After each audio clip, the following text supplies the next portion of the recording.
ఇద్దరు ఒక రంగే షర్ట్లు వేసుకున్నారేంటి? మీరిద్దరు కవల పిల్లలా? కాదా? నీ పేరేంటి? నరేష్. నీ పేరు? హరీష్. హరీష్. హరీష్. నరేష్, హరీష్. వీళ్ళు మీదేనా? ఎంతమంది ఉంటారు ఇంట్లో? నలుగురు. ఎవరెవరు? మా అన్నయ్య, నేను, మా తమ్ముడు, మా అమ్మ. మీ అమ్మగారు ఉన్నారా? రెండా ఇద్దరు అక్క చెల్లెళ్ళు. మీ అమ్మగారు? కుమారి. మా అమ్మ పేరు ఏరి. మరి మీ అమ్మగారు ఏరి? చచ్చిపోయారు. చనిపోయారా? ఎన్నాళ్ళు అయింది? చిన్నప్పుడు చచ్చిపోయారు. మీ నాన్న మరి? మా నాన్నగానే. మీ నాన్న చచ్చిపోయారు. చనిపోయారా? ఎలా చనిపోయారు మీ నాన్న? జబ్బే. ఏంటట? జ్వరం. జ్వరమా? అయితే అమ్మ లేరు, నాన్న లేరు ఇద్దరికి, మీకు ఇద్దరికి అంతేనా? మీరు ఇద్దరు చదువుతున్నారా? మా తమ్ముడు చదువుతున్నాడు. ఏం చదువుతున్నా? 10th class. 10th ఇప్పుడు వచ్చావా? మరి మీరు మీకు మీ మామయ్య చూసుకుంటున్నారా? వాళ్ళ చిన్నమ్మ ఉందండి, ఒక అమ్మ నోరు లేదు, కొద్దిగా మాటలు రావు. అయితే వాళ్ళ చిన్నమ్మని చేసుకోరు. ఇక ఆమె కొద్దిగా మాటలేవు, ఆమె మంచిగా వండటం కూడా రాదు. ఒక అబ్బాయి ఉంటాడు, ఆ అబ్బాయి వండి పెడతాడు.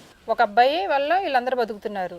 ఈ ఇద్దరు పిల్లలు, వాళ్ళ అమ్మగారు అందరూ కలిపి బాగానే పోషిస్తున్నాడు. ఏం చేస్తాడు నాన్న మీ మామయ్య? లారీకి పోతాడు, ఊళ్ళో పని పోతాడు.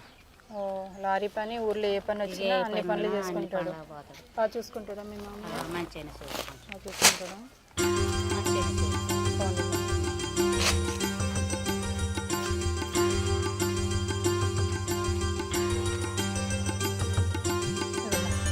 బెడ్షీట్, టవల్, సబ్బులు ఉన్నాయి, ఉల్లిగడ్డలు ఉన్నాయి, చింతపండు ఉంది, ఇది రవ్వ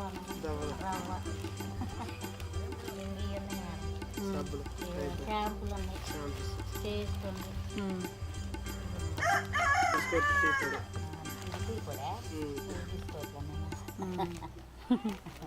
నరేష్, మీకు అన్ని ఉపయోగపడినవేగా?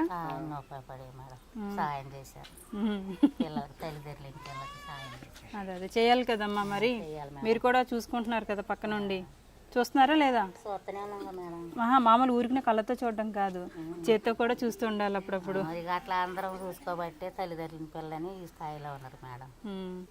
చూసుకోవాలి మరి, తప్పదు. ఆ పుణ్యం మీకు మీ పిల్లలకే వస్తుంది అలా చూస్తే. నాన్న హ్యాపీయేనా?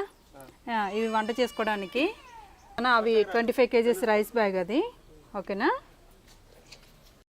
ఖర్చులకి హరీష్. ఇగో నీకు కూడా ఖర్చులకి. సరే నాన్న హరీష్, వెళ్ళేస్తాను. మళ్ళీ ఇంకోసారి వచ్చినప్పుడు నాకు భోజనం పెట్టండి, ఓకేనా? బాయ్. ముందు చెప్పేసి